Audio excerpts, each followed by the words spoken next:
Hello, everybody. I'm Del Shores. And I'm Emerson Collins, and you're watching The Del and Emerson Show. Straight talk. Real gay. Couldn't even hold Hi, that. Del Shores. Couldn't hold that pose. Be like, I know. It's been a while since I had to be masculine for an extended period. Aren't we glad that we don't have to butch it up on a daily basis? Oh my God. Just my entire collegiate experience. So hey, what you do? How y'all doing? How you doing, Emerson Collins? What's going on, bro? I just getting in touch with my feelings a little bit. I gotta be honest. Yesterday wasn't the greatest day I've had, but today's feeling better. I feel like we're into the humdrum holiday where it's just gonna be up and down and all over the place. You know what, man? That's okay.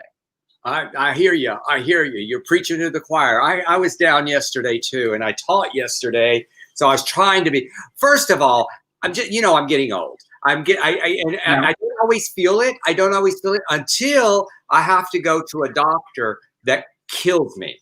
And I'm having these new treatments on my shoulders because I have bone on both of my shoulders. I'm pausing a moment for sympathy. And so they got these new shots that are like, putting collagen in your face that put filler between the bones. But they have to put a needle in and do all this stuff. And Emerson, it was 5 minutes of excruciating pain. And so that kind of wears you out, even though it's a brief period. All day long, I was, whoo. So I'm feeling better today, head-wise. You just gotta breathe and push out. I know, it's exactly right. Oh, those needles, I can't. Ooh, I know it's good. I'm glad that there's a thing for you, but man. Long needle. Well, it beats having it replaced. They say it'll give me at least another 6 months to a year before I have to have another thing. So anyway, enough of my medical stuff. Next I'll be talking about bowel movement. I know, or talking about the weather. Those are the only things left. Hey, everybody, welcome. I don't know what happened today, but we jumped up over like 140 viewers for a minute, which, y'all, that's a lot for live at the beginning of the show for us.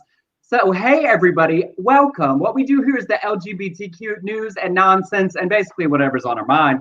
But thank you for joining us, whether you're on Facebook or on YouTube or on Periscope, on Twitter. Say hello, share the broadcast, invite your friends around as we get on into various things we're talking about. I mean, Lord, it's a regular...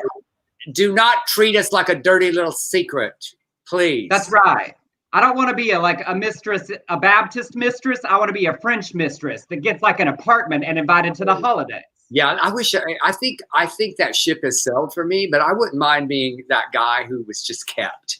Just here's your Cadillac, Dale. Here's you I don't want a Cadillac. I wanted a Porsche. Okay.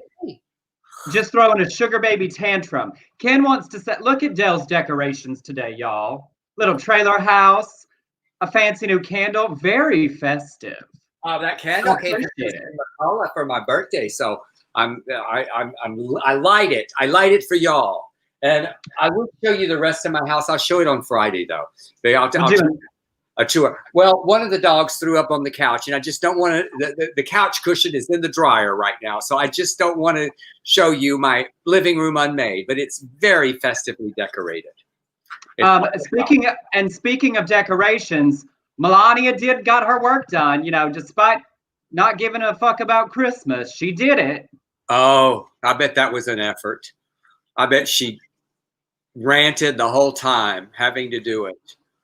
I also love that, she didn't do anything. She just pointed at some pictures, and then other people spent the last 6 months. But a number of people commented that these look sort of like urns. They do look a little like urns. She just did the walkthrough, Emerson. She did the walkthrough.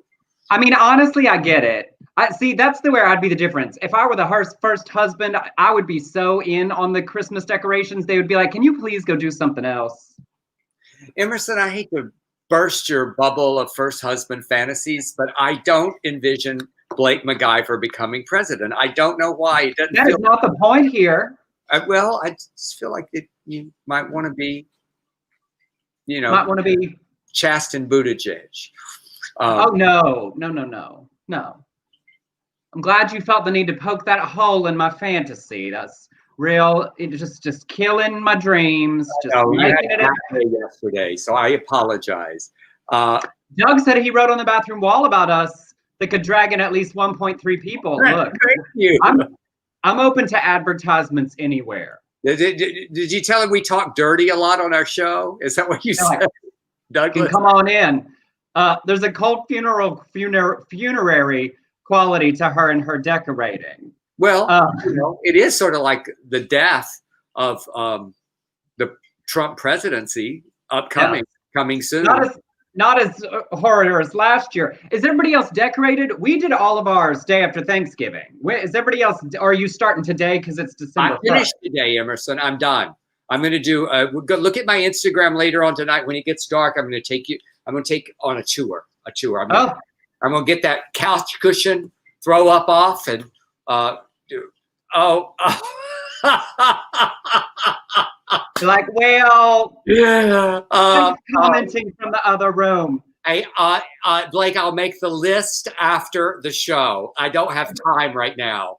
It's gonna roll down like one of those Christmas Santa naughty and nice lists where the names, it just keeps going on and on through the floor. It's just like rolling into the street. Leanne said we didn't envision Trump as president either, so Blake stands a chance. I'm just saying. The bar has been put on the floor because, it used to be aspirational, right? As a kid, you talk about they might grow up to be president. Now, who doesn't that apply to? Yeah. Like, I mean, who can't believe that they could be after this? Maybe. Well, I don't know. A couple of people. William said, husband is Jewish. I'm an atheist. No holiday decor. Do y'all put up like fur, just like winter greens and it, just change the winter decor because are like seasonal. We did like fall festive flowers for Thanksgiving. Well, hang on, keep talking, Emerson. I want to show you something. I'm an atheist, not an atheist. I can't keep talking if you wander off yelling in the background. Wandering around the house. Erica said we don't start till after today due to a fire 32 years ago today. I love that you said keep talking and you didn't stop talking at any point in the wall. Okay. Oh, isn't he? So Susan Leslie sent me these last year, and so I use them. To decor, and I'm agnostic, so it's all right. It's okay. Yeah. So It's look.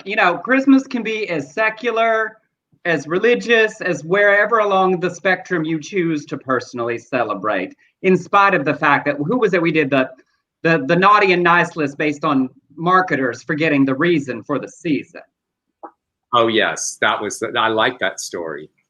All right, y'all. Well, there's lots going on. It's a big old day, a whole bunch of things to get into as we go along. It's Giving Tuesday. Now, did you make your donations today? I did indeed. I did. I support a lot of things during the year. I support a lot of theaters, and I did give to some theaters. And I give to HRC regularly. I give to the Matthew Shepard Foundation, but today I gave to the Trevor Project. They had a triple thing going. And then every year I'm an elf for Toys for Needy Children, and meaning that I give money to help this APLA does a toy box for needy children. And so this year, because of COVID, they gave a list, and I went on and I shopped, and it felt good. What'd you do? I love that.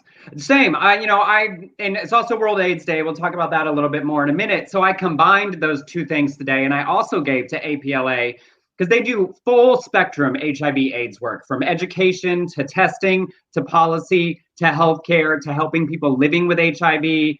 Full spectrum support of the HIV and AIDS community.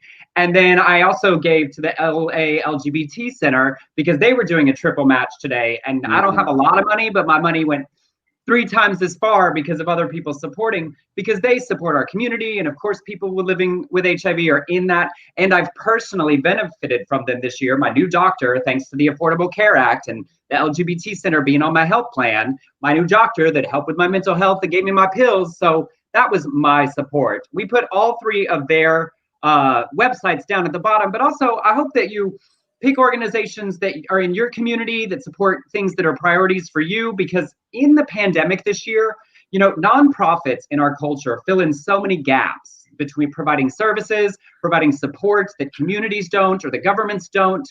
For people that fall through various cracks, and they haven't been able to have any of their events this year, those big dinners and fundraisers that are the big things. So those organizations and the people who benefit from them are in even more need this holiday season than they have been in past ones. So find one and give a little bit today.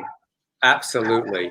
John said, I gave to my local community theaters. Yeah, love absolutely. that. I love that. Thank you for that, John. I will say I feel like it's backwards, right? Giving Tuesday, we have Black Friday, Small Business Saturday, Cyber Monday, and then Giving Tuesday. Giving should be first, because otherwise you shop through all 3 of those days and go, oops, spend all my money. It's like you're tapped. That's like that. I love that word. I'm tapped, y'all. I'm just tapped out. I'm tapped out. Everybody just they just hit me up. I get 100 million emails every day for money. I also gave to Reverend what's his name, the Georgia Warnock. Raphael Warnock. Yeah, I gave to him today. So and I tweeted for him. So if you've got something to give, do. And if you don't have anything to give, don't feel bad about that. That is, this is meant for all of us that have a little something we can spare. And if you can't and you are just keeping your head above water, that is just fine too. Absolutely. All right, we'll get on to the news. Shall we? Okay, well, today, big news. Elliot Page, the Oscar-nominated star of Juno and the Umbrella Academy, came out as trans today. He wrote in a message shared this morning on Instagram, I feel overwhelming gratitude for the incredible people who have supported me along this journey. I can't begin to express how remarkable it feels to finally love who I am enough to pursue my authentic self. I've been endlessly inspired by so many in the trans community.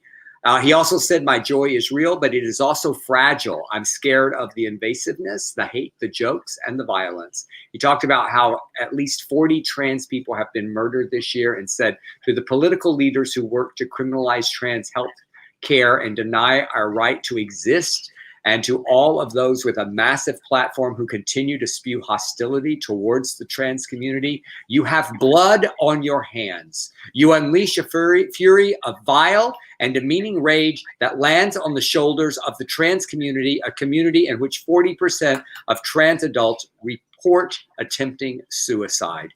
He closed it out saying, I love that I am trans and I love that I am queer. And the more I hold myself close and embrace who I am, the more I dream, the more my heart grows and the more I thrive. And he made a promise to the trans community saying, I see you, I love you, and I will do everything I can to change this world for the better. So, I mean, it was just amazing. Of course he articulated it brilliantly because he's been such an activist for so long. You think about, the entire series he did with Vice about exploring our community around the world in different aspects and how engaged he's been and used his platform for so long in addition to being an actor. So it was also amazing to see the overwhelming outpouring of love and support for him today, and then him using that opportunity to talk to politicians, to talk about the stats of trans women of color, and to be aware that with all these eyes looking at him, there's so much he can do in that space. So just amazing, and all the applause. One of our most gifted actors. I am always blown away by his work. So I'm very excited to see what's next. After coming out trans, what's next in that body of work? Because I know there will be more in the body of work. Oh yeah, well, and I love the Umbrella Academy that he's doing right now. So that's been a fantastic series for me personally. All right, it is also in this long list of things. Today is World AIDS Day, December the 1st. It was founded in 1988. It was the first ever World Health Day designed to unite in the fight against HIV and show support for people living with HIV and commemorate those who have died from AIDS-related illnesses. And today, wanted to share a story of accomplishment. According to HIV Plus Mag, the Aptima HIV-1 Quant DX assay, I know, it's a mouthful, already approved for viral load monitoring, has now received FDA approval for initial HIV diagnosis. Now, what this means is It's the first product given approval for both things. So it can test for HIV and test the viral load. And that's really important in being able to do those things at once. Because one of the officers at Hologic that made it said, it's exciting new claim for our highly sensitive and reliable HIV test because it has the potential to improve patient care. A simultaneous viral load measurement with diagnosis will allow healthcare providers to guide treatment choices for patients to begin therapy immediately. So that's a big key, right? Immediately getting a hold of the viral load, because beginning treatment soon after diagnosis maintains the health of people living with HIV, helping get their viral load to an undetectable level. And of course, we all know undetectable means untransmissible, and being able to diagnose HIV and detect viral load at the same time will help doctors make decisions on treatment more quickly. And then also today, wanted to share the AIDSmemorial.org, that does the big, the AIDS quilt. Because of the pandemic, they did a viral quilt, an online quilt this year. So if you go to AIDSmemorial.org, you can see all the different organizations that sponsored the quilt online this year. And you can actually click through a bunch of the quilt panels, which I thought was an amazing continuation of sharing those stories, and of course the education that they do along with it. Awesome. Yes. And we have the Biden-Harris transition team announced Sunday night that on all female communication staff, it will be led by Jennifer Psaki as press secretary. The team will include 2 lesbians as Karine Jean, is it Pierre? Jean-Pierre. Jean-Pierre will serve as the deputy press secretary, and I'm so horrible with these. Pili Tobar will serve as deputy White House communications director. We've talked with Jean-Pierre before, or talked about her, and Tobar was communications director for coalitions for the Biden campaign. Previously, she was a deputy director for America's Voice, advocating on behalf of immigrants, and she also worked as national director of Hispanic media and Western regional press secretary for the Democratic National Committee. And in other representation news, Biden has named Carlos Elizondo, an out gay man, as his incoming White House social secretary. Texas-born Elizondo will become the first openly gay and first Latino person to serve in the role. Elizondo served as a social secretary for Biden and incoming First Lady Dr. Jill Biden during their years in the Obama administration. So that's kind of wonderful. Yes, well, and exciting that all of these extremely qualified people that also, increase representation and visibility. There's trolley types who think, what, you're checking boxes, but it's not. It's realizing that there are qualified people that represent vast different viewpoints and experiences and aspects of our American society and culture, and seeing the Biden-Harris team put such a broad array of qualified people in so many positions effortlessly just shows how much attention they're paying to who is doing what, where, and what they're qualified to do. Well, and also keeping a promise, saying early on, my administration is going to look like this world. This USFA that we are in, that's what it is going to look like, and it does. So, yes. And Ken said they're going to have some killer dinner parties in the White House. Absolutely. As opposed to the ones they're having in the White House right now, which are literally killer dinner parties. Oh, that was good, Emerson. I like Once in a while. Yeah. I read somewhere today that they're having like 8 Christmas functions at the White House. Sure, because whatever. Good. Thin that herd. Including like a ball of some sort. Anyway, I told y'all, I'm not wasting time. I'm staying home. I am fucking staying home because I'm scared of it. So I'm staying home. Yes. And because Friday was just our meet and greet and hangout show, I wanted to share this fun story about the Macy's Thanksgiving Day Parade, because they had their first LGBTQ marching band participate with a performance from the lesbian and gay Big Apple Corps. Artistic director Marita Begley called this performance the mountaintop for them. She said they applied a few years, but they weren't big enough as a marching band. But with the pandemic, the parade organizers only selected local bands from the tri-state area, so they made the cut. Y'all, they have been in existence since 1979, 41 years, as the first LGBTQ band in New York and only the 3rd in the US. They now have over 250 members. And to get ready for this, with 80 plus members at the height of the pandemic, they practiced in a parking lot in Newark on the weekends And the closest bathroom was half an hour away. They wanted to be safe and distant. So you had to like pee before practice and hold it. And then in the parade, they did Dancing Queen, and they wrote a really lovely tribute to their former members and all of that through the years. And I just loved it. You know, I was in the marching band. Yeah, I was too. What did you play? I forget. I was percussion. I did not know that. And Tiffany, during the during the year. But in the marching band, which one did you play? Snare? Snare sometimes, and then we had to rotate. So every now and then I did the cymbals. I mean, which was that was always the lower end of the percussion. So not as exciting. No. I played the French horn, and as freshmen, we didn't get mellophones, which are the marching French horns. There weren't enough. So as freshmen, we had to march with an actual French horn, which y'all know, you hold it like this and one hand is up the French horn's butt.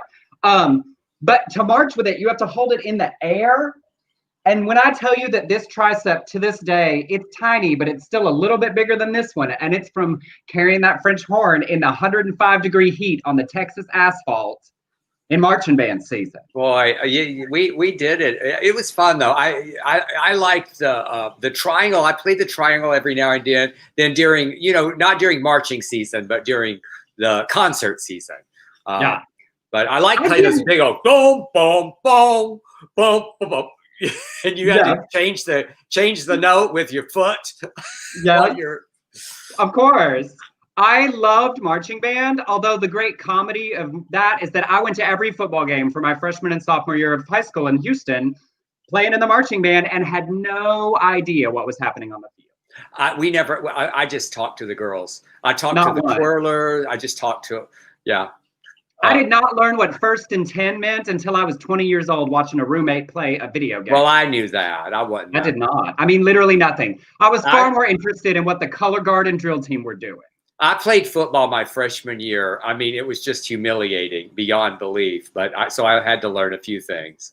In Texas and our middle school, like your 6th or 7th grade PE, I think 6th grade, they teach you to play football, like flag football, but you could opt out. And my ass definitely walked over with like 10 other boys and all the girls to play kickball instead of learning football. Nope, not interested. Yeah, when I got to Baylor, when those PE classes, I took roller skating and bowling twice. I took ballet. I took. Oh, you did? I didn't. Yes. I don't remember that being an option, but I wouldn't have taken it. I couldn't have done that. When I tell you, I took beginning and intermediate ballet at the same time because I wanted to learn it for theater. But what it was an easy class for all those girls that did ballet their whole life. So on Mondays, it was like first position, entendu. And then on the intermediate class, it was like pas de bourrée across the floor and jump and split. And like I would leave ballet crying. And all these girls were like, do, do, do, do, do, do. Everybody in here played an instrument, by the way. John played the clarinet. John played the tuba. The tuba. Oh my God, John. That's a load. That's a big old load. Jigs played the trumpet and the baritone. Yeah, the trumpet. I love the trumpet. The Hot Boys played the trumpet. They were the trumpet players in ours too. They were kind of the rock stars. It was like the head of the drum line and the first chair trumpet were like the two. I still remember his name, Lee. The first chair trumpet when I was a freshman. He was just so hot. Ours was Awi Flores, and he married my good friend Olinda, who refused her name in something. Written Olinda. So, all right. Well, shall we continue? Yeah. I like this story because it's humiliating. Frances Cogilia is a school board trustee for the Hackensack Public School Board in New Jersey. In 2019, after New Jersey passed a law to include LGBTQ history, she wrote in a series of emails that said, I find it repugnant that someone's sexual preference have anything to do with their contributions or achievements in society. Everywhere I turn, this alternate lifestyle narrative is being shoved down, and she misspelled down, our children's throats. Where does it end? We have a large percentage of kids who cannot read or do math at their grade level, and our government thinks we should be wasting valuable instruction time on this nonsense. I am disgusted and appalled. I fear that we are headed. So I fear where we are headed as a nation. Now, her comments were condemned by both New Jersey senators and nearly 24 community leaders and groups via an open letter by advocate group Garden State Equality.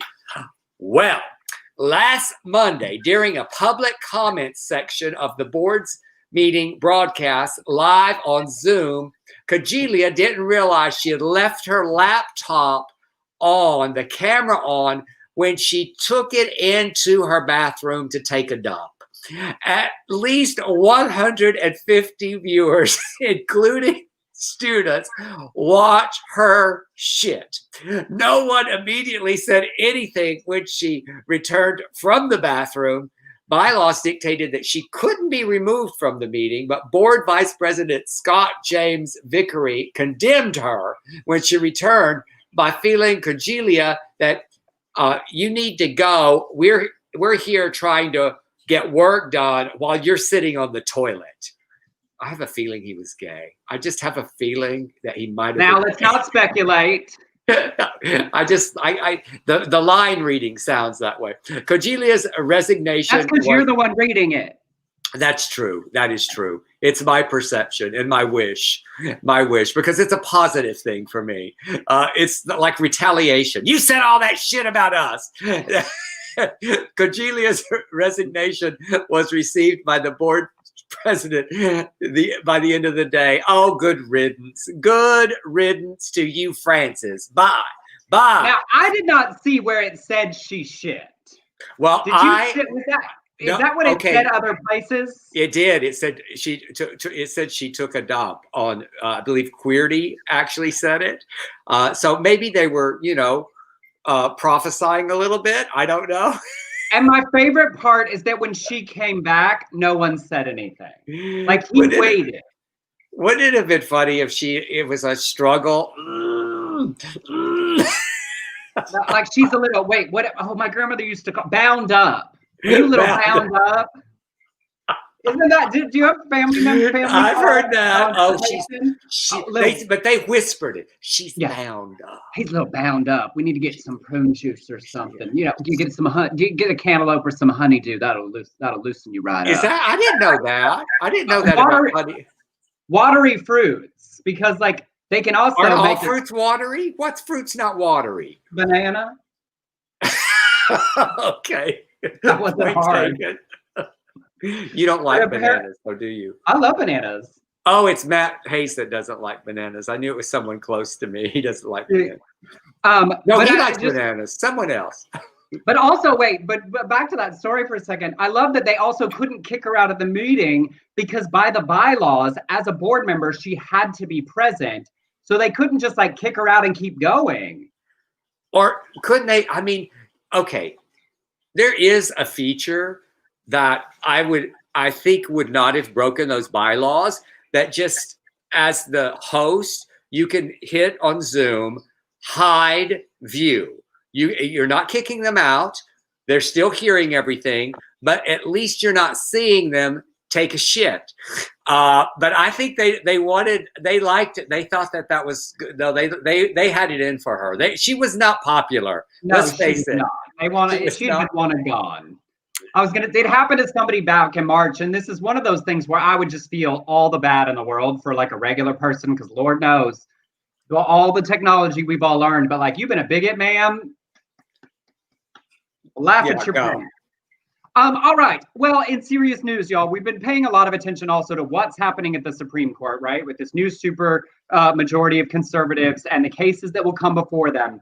And last week, Indiana's Attorney General appealed a 7th Circuit Court decision hoping to regain the right of states to deny same-sex spouses the right to both be recognized as parents on birth certificates. Mark Joseph Stern's one of my favorite Supreme Court followers at Slate. He wrote a big outline because there's some twists and turns to this. I hope this will make sense. First, this issue has been settled by the Supreme Court at least twice.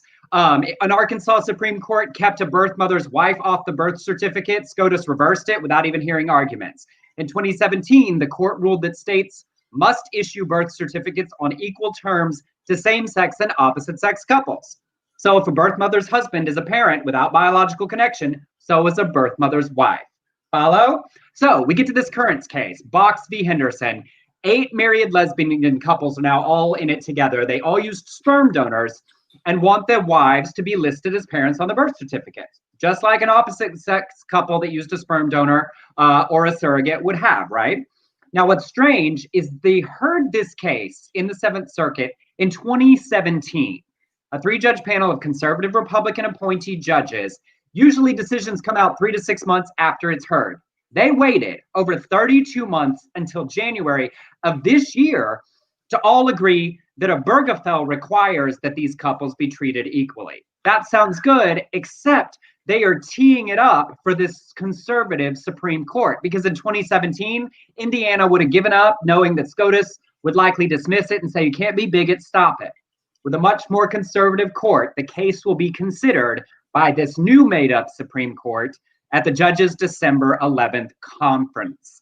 So this is a really big deal, and one of the potential first steps to chipping away at the universal equality Obergefell established. If this court says you have to treat opposite-sex couples' presumption of fatherhood differently than same-sex couples' presumption of motherhood, this is one of the opportunities for them to address that. And Rusty asks, and what do we do?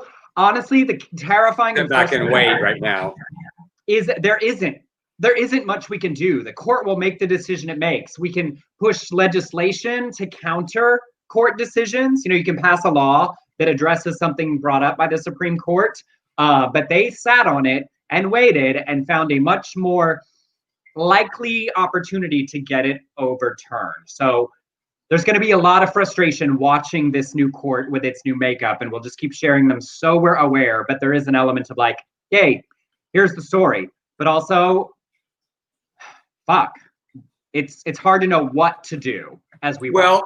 And it's going to go back to, if it unravels, it's going to go back to what at one point gay couples were having to do. I remember when my friends in Texas, you know them, who had twins. I remember at Texas at the time that they had their twins, even though one, they used each one of their sperm and same surrogate, same birth mother, but and same egg donor, but 2 different sperms, but one of them had to adopt.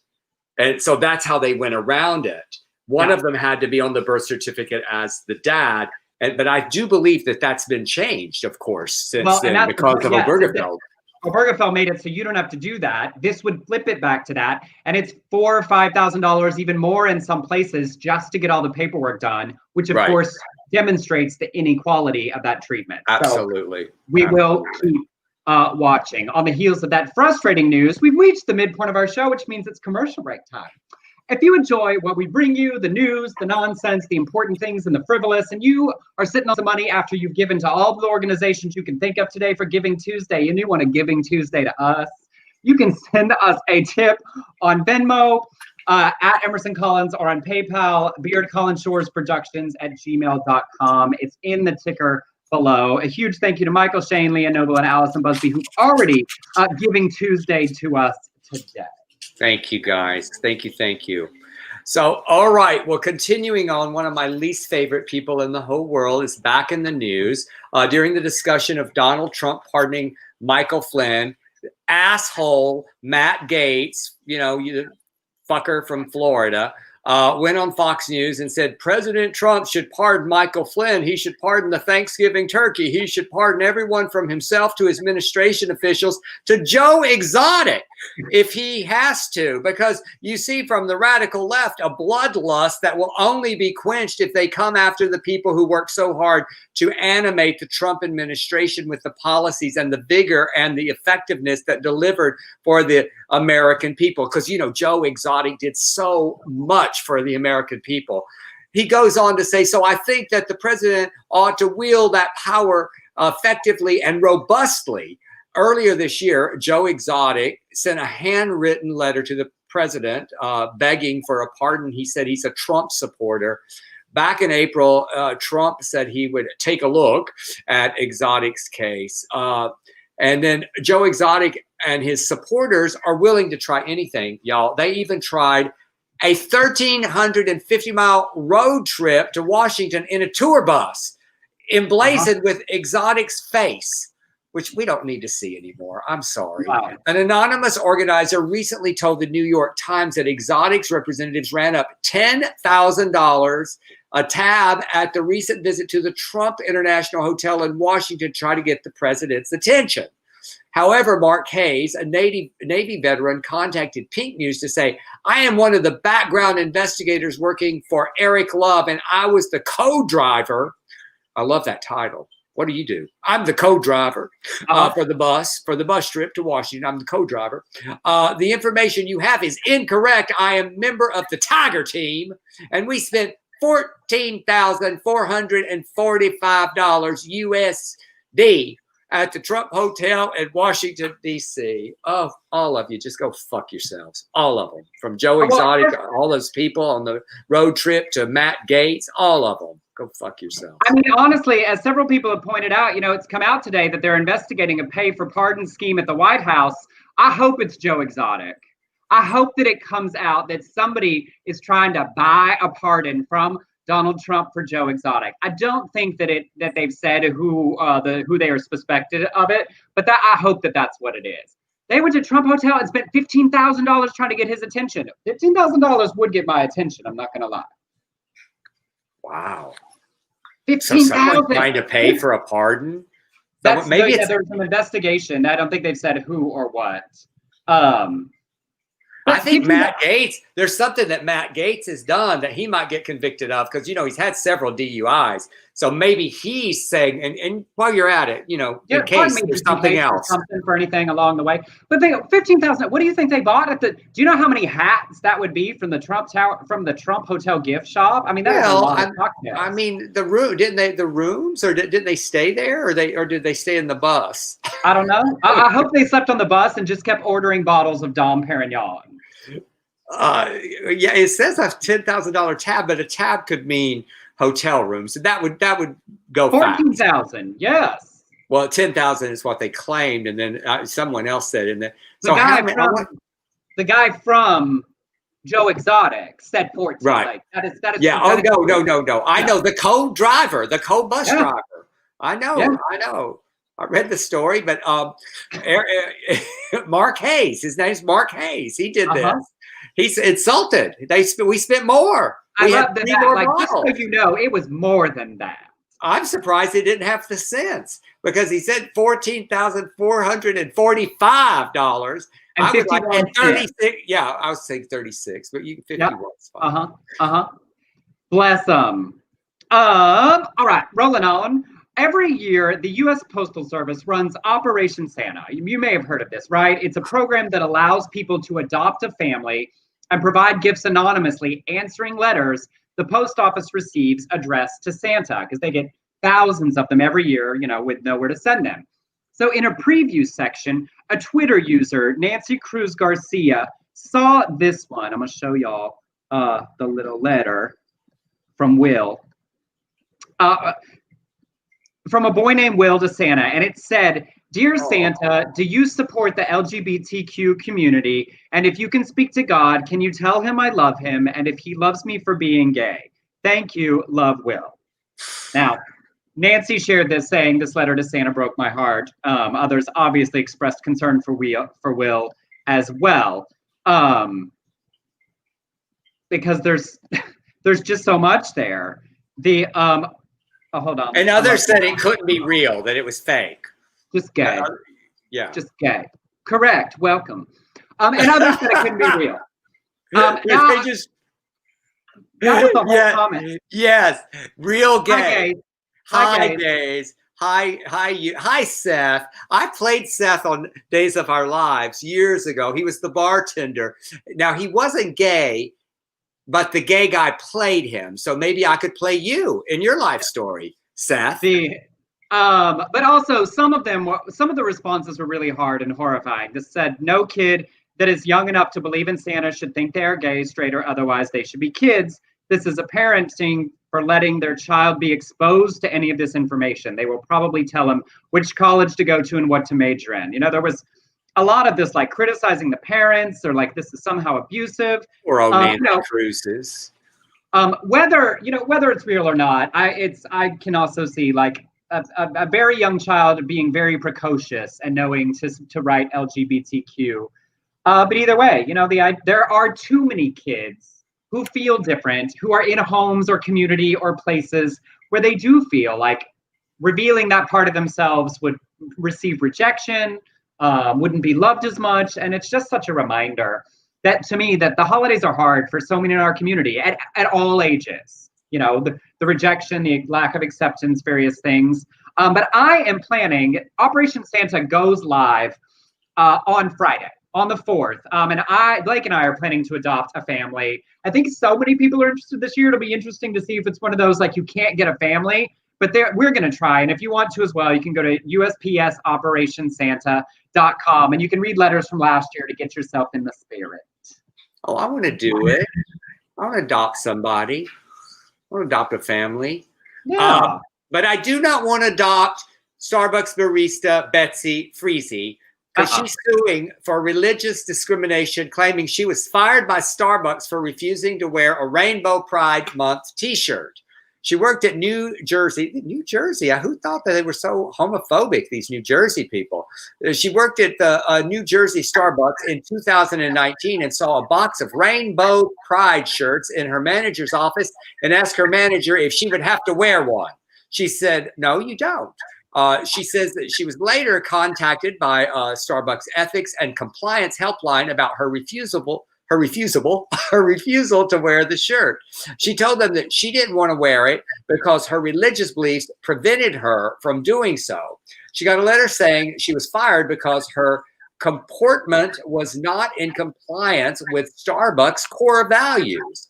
The letter said that she was fired because when the t-shirts were handed out, she said that her co-workers needed Jesus. They need Jesus, she said. Her defense, well, all people need Jesus. Well, that's not true. That's not true, Betsy. What's her name? Betsy. That's a good name. In her lawsuit, she says that she holds no enmity towards individuals who ascribe to the LGBT lifestyle, but she was told her co-workers what she thinks of LGBT people upon specific inquiry. So I guess they said, "Do I need Jesus?" She goes, "You need Jesus." It's very specific. If someone says, "What do you think about my lifestyle?" she says, "You need Jesus." Oh, you need Jesus.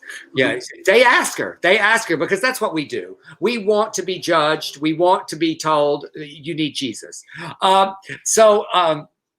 She says that being forced to wear the shirt is a condition of employment would been tantamount, she's got a very nice vocabulary, by the way, to forced speech and inaccurately show her advocacy for a lifestyle in direct contradiction to her religious beliefs. God created man and woman.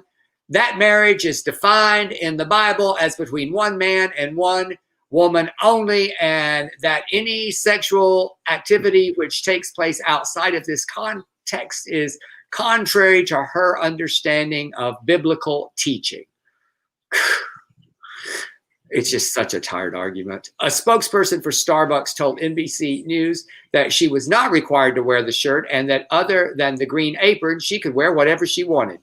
I suspect there was more to this story than Betsy's letting us know. I think she was just a troublemaker and she got fired for something else. I feel like it's also unlikely that she waited to be asked for her opinion. I feel like chances are real good she ran straight for Adam and Steve. Yeah. Adam and Steve. She's just waiting.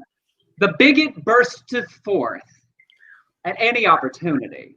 She's got that vocabulary. Maybe she could find another job. That attorney wrote that. That is from the lawsuit. All right. She did not write that lawsuit herself. I feel like that is highly unlikely. That attorney spoketh well on her behalfeth. Well, let's go to a contrasting story, please, Emerson. Tommy said, "Why am I not a top fan?" Well, maybe you're a bottom fan. Tommy, I know why. I know why you're not a top fan. they say you'll get there. You have to comment a lot. It's something to do with the amount of time you comment on a page. So I'm so sorry, but I have nothing to do with Facebook. Just keep writing a lot. Just right. Okay, just right. Question, Hi. y'all. How many people here have heard of the cock destroyers? Please tell me that you have seen these two women come across your social media life, because it brings me such joy. Well, if you have not, I want to share this new thing before. In 2018, Rebecca Moore and Sophie Anderson went viral in a delightful, hilarious, and joyfully sexual video that they shared on a break between gangbangs, in which they declared, you know what we are? We're fucking cock destroyers. And I mean, it lit the internet on fire, and they have become huge stars since. Well, with their newfound popularity, Sophie, in an interview with Pink News, said it's also become their mission to empower others while spreading a message of inclusivity and sex positivity. And that's what they read like for me, just unabashedly, joyfully sexual. And they're not calling everyone to be the way they are, but to not be ashamed of like talking and celebrating and being whatever kind of sexual it is in you to be. Rebecca says, we just want to embrace everybody and represent everybody in the queer community, with Sophie adding, we've been welcomed into the queer family with open arms, and you can't ask for any more. So in that spirit, they have launched a new reality competition to find the next cock destroyer called Slag Wars. That's the big advertisement for the show. It is produced with men.com and co-hosted by Matthew Camp. And it brings together 7 queer models, sex workers, and content creators of varying identity, orientation, and experience in the English countryside, and puts them through a series of challenges. Sophie said, because we're in the sex and adult industry, we're judged. We wanted to put into the show that there's no judgment here. You're welcome, and we love you, and we want to give you a positive platform to show your talents and to go on from this show to even better things. It doesn't matter your gender, race, your sexuality. We're not here to judge. We're here to empower you to be exactly who you want to be. There's whipping, stripping, grinding, but also they have very important conversations about tokenism and fetishism and racism and trans violence. And both are hopeful that if nothing else, the show can bring a little light to people struggling through what has been a disaster of a year. Y'all, it is a full reality show, full 45-minute episodes, and the first episode is already live at slagwars.com. Well, I know what I'm watching tonight. And I really do love them. And I love the message of, you certainly don't have to be as overt as they are, right? You don't have to be as overt as sex workers are, people that are online and working in that industry professionally. But there is an element of like laughing joyfully at the broad range of sexual spectrum and the fun to be had in exploring whatever your version is, whether it's the most vanilla, missionary, monogamous, no sex before marriage adventure, or whether it's, you know, swinging from the rafters, trying anything and everything there is to try, that it all be okay, right? Like, you don't have to say, I'm a cock destroyer, but you can if you want. I'm excited. I love it. They're hilarious and delightful to me. So, all right. Well, you know, it's been a while since we've had a good mask rant. And, you know, I love a good mask rant. I love reading them. I love watching them. And a woman at the Citibank in, did you have something to say? Yeah, no, we had somebody, Toph is here, said, yay, thanks for the Slag Wars, love, gents. I'm a huge fan. I love that. You got to ask a question. What? A part of it? Or they just, was that somebody that was on the show, maybe? It sounds like they're part of it. I hope so. Yeah, Toph, are you involved or just enjoying the show as a fan like we all are? Since you've asked, I obviously only know what you know. Because I will look for you. I will look for your talents. Okay. I know. Okay, back to this mask rant. There's a woman in Citibank in Englewood, New Jersey. God, what is it with New Jersey today? Big week for the Garden State. Big week. I think it was, you know, Chris Christie having COVID. They just all said, "I'm woo." It's just what you just keep doing these expressions. So I know. Well, I tell that story, but hey, Toph, don't go anywhere. Okay. All right. So anyway, so in the video, the woman appears to be wearing a bathrobe. Y'all have to watch this video too. You really must watch it. It makes all kinds of wild claims and empty threats. Now, here's what she said, and I promise you with everything that I own that I am not overacting here.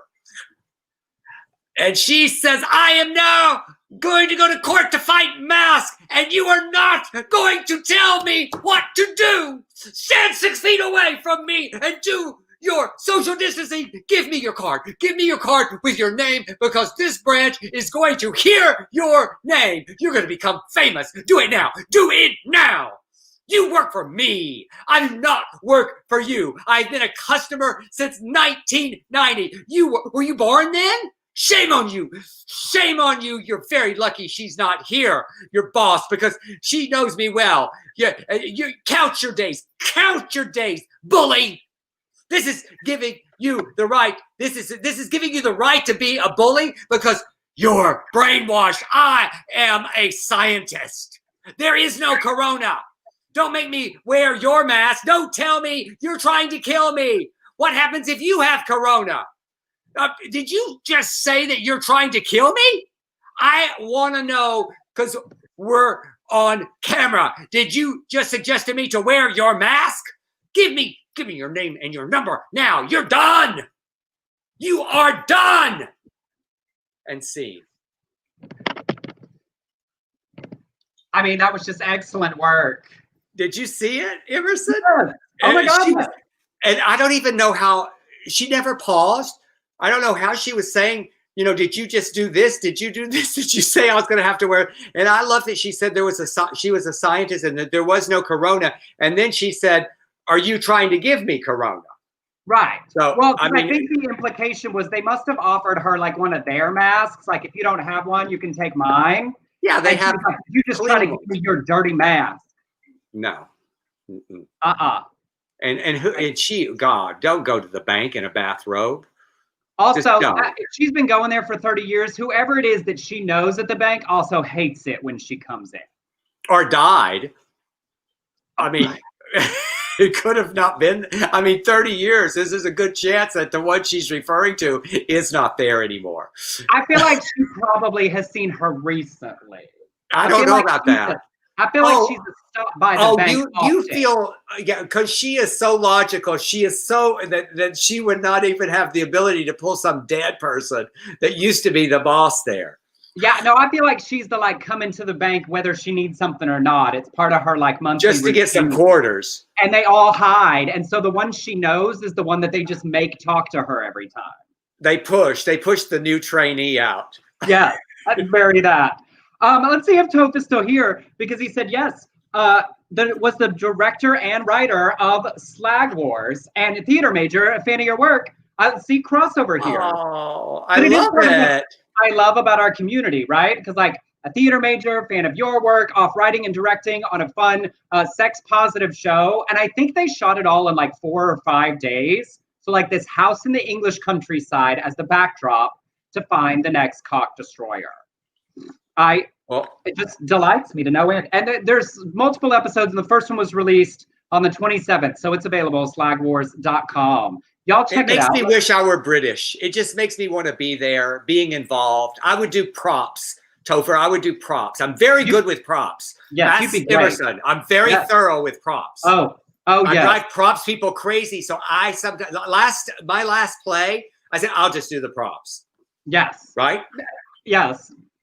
It is a gift and a talent that you have. Attention to detail. It's a curse, Emerson. It's a curse. Let's be honest. Oh, it is a curse. It's a cross to bear. Poor Sadie Pandy. Sadie Pandy is what I just said, meaning to say Sandy Patty. Carrying that cross to be La Rosa. I like Sadie. Sadie Pandy is going to be my drag name. That's the drag version. She does only gospel brunches. Sadie Patty. All right, y'all. There hadn't been much because they can't play it. But we have a little sports ball news and story that I want to share with you all that happened this week.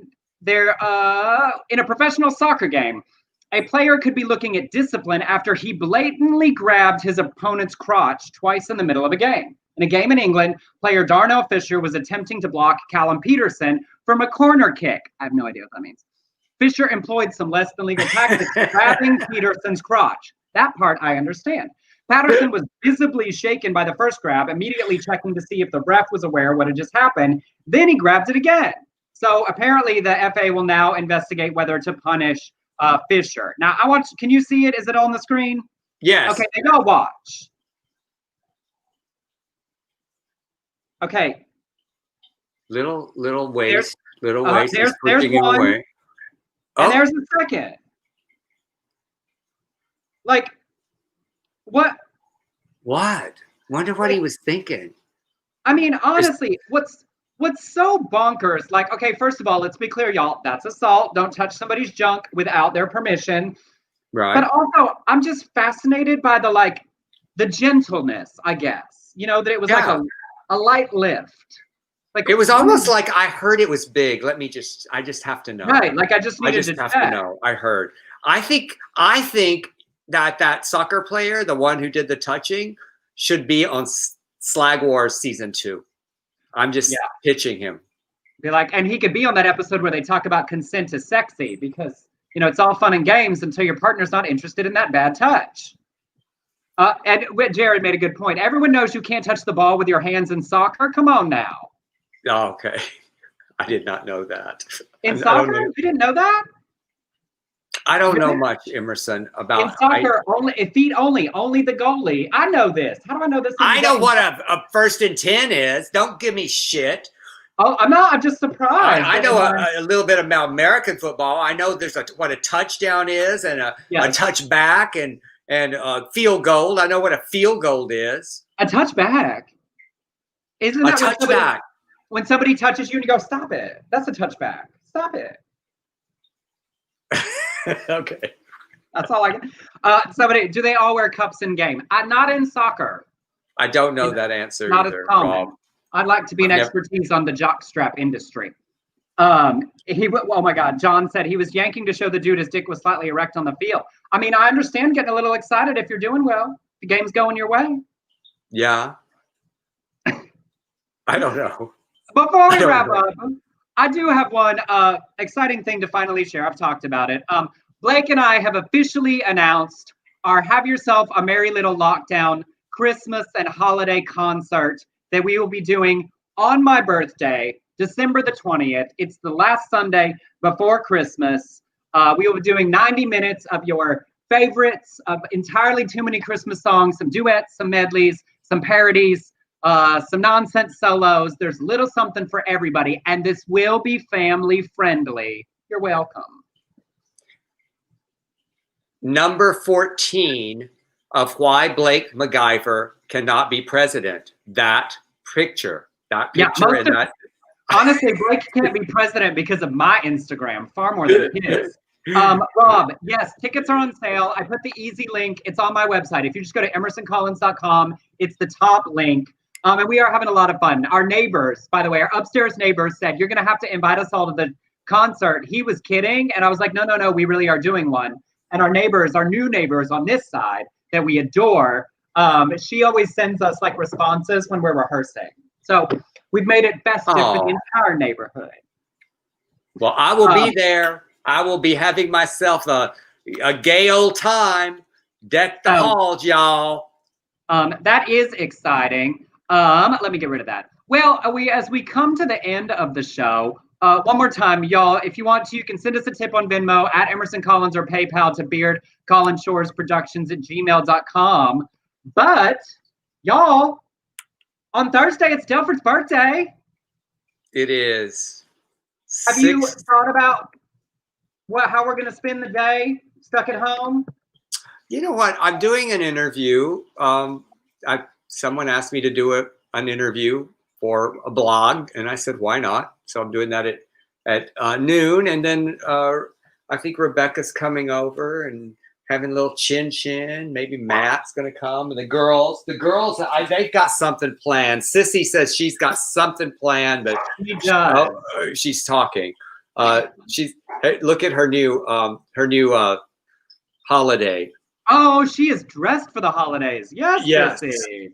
Yes, they all have them.